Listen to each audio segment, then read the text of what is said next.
मध्य प्रदेश के गृह मंत्री डॉक्टर नरोत्तम मिश्रा का बयान दिग्विजय सिंह के ट्वीट पर पलटवार करते हुए कहा कि अप्रोक्ष रूप से ये कमलनाथ पर है कटाक्ष।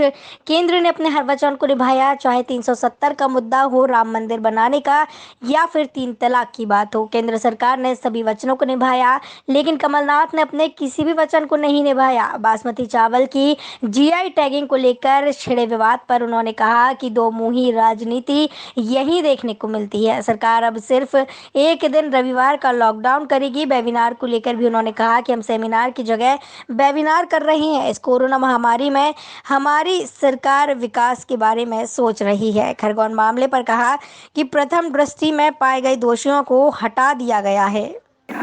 आत्मशुद्धि करना चाहिए इनको। वास्तव में वो जो कांग्रेस है उसको शुद्ध करके गए, अब इनको स्वयं का शुद्धिकरण अभियान चलाना चाहिए। वो तो पहले से ही शुद्ध है, जितने पूछना सारे प्रथम दृष्टया दोषी उसमें एसडीओपी और एसडीएम पाए गए थे, कल ही तत्काल हटा दिए गए। मध्य प्रदेश में शांति और सौहार्द का वातावरण बने, ये हमारी पहली प्राथमिकता है। दोषी कोई भी हो बख्शा नहीं जाएगा।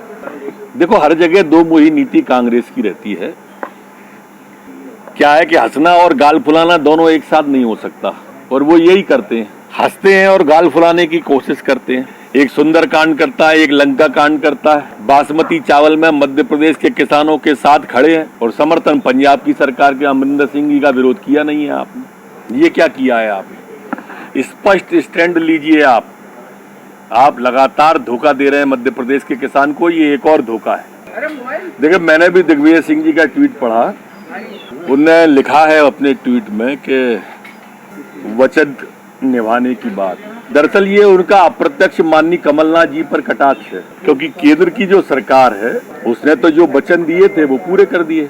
उनने वचन दिया था कि एक देश में दो निशान, एक देश में दो प्रधान, एक देश में दो विधान नहीं चलेंगे। उनने वचन पूरा कर दिया। 370 हटा दी, 35 से हटा दी। उनका वचन था कि सौगंध राम की खाते हैं, मंदिर वहीं बनाएंगे, प्रारंभ हो गया।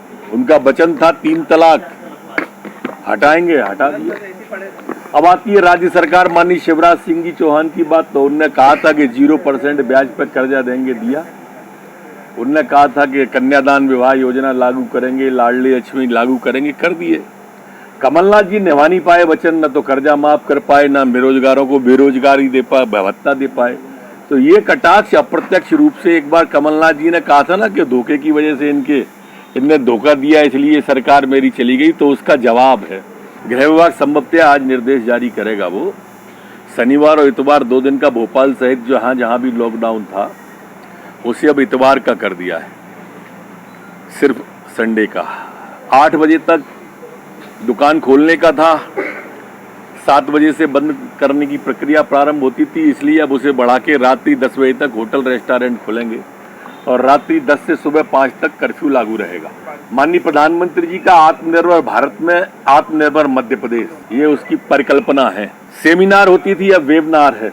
इस महामारी के दौर में हम किस तरह से वेबिनार के माध्यम से भी प्रदेश के हितों की चिंता करें और आत्मनिर्भर मध्य प्रदेश बना सके, ये सोच माननीय विपत्ति काल आपत्ति काल में भी हम अगर निर्माण की सोचते हैं, विध्वंस काल में भी अगर निर्माण की सोचते हैं, तो ये एक सार्थक पहल है।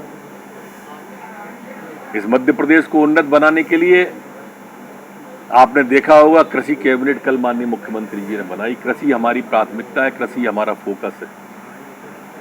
हमने 5 कृषि कर्म पुरस्कार मध्य प्रदेश के अंदर पाए। मध्य प्रदेश में सिंचाई का रकबा सर्वाधिक शिवराज सिंह जी चौहान के समय में बढ़ा। मध्य प्रदेश के अंदर कृषि के क्षेत्र में अनेक कीर्तिमान स्थापित किए। कई उद्योग समिटों के माध्यम से हमने प्रदेश को, जो हमें दिग्विजय सिंह के समय में बीमारू प्रदेश मिला था, उसे बीमारू प्रदेश से निकालकर विकासशील प्रदेश बनाया। और विकासशील प्रदेश विकसित प्रदेश कैसे बने, इस दिशा में आज की वेबिनार मील का पत्थर साबित होगी, ऐसी मेरी मान्यता है।